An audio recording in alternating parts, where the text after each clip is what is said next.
Hello guys, so ito na yung gagian natin kagabi. So, ibuhos natin para makita natin kung ano-ano talaga ito.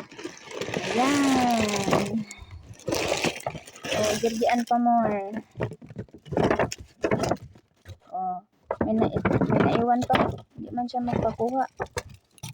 Hindi ba, may pangbaon na tayo pag uwi ng Pinas. Pero hindi lang to guys, kasi mamaya mag-ano pa kami mamaya magbahay-bahay. Kasi ito, doon lang to sa isang pamilya lang. Naglahat sila, nagpuntahan sila doon. Tapos ito yung gipang ano na ato pang gipang parang gipang sabwag,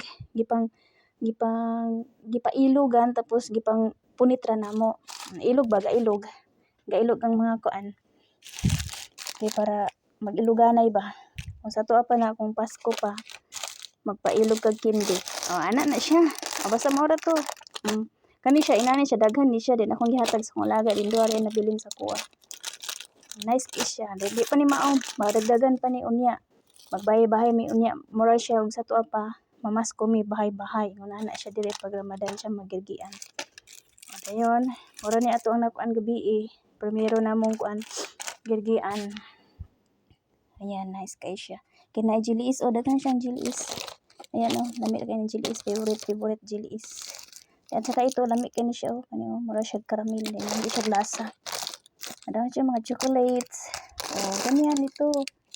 Oh, daghan din siya ng chocolate yung nahalo day. Oh, daghan di ay.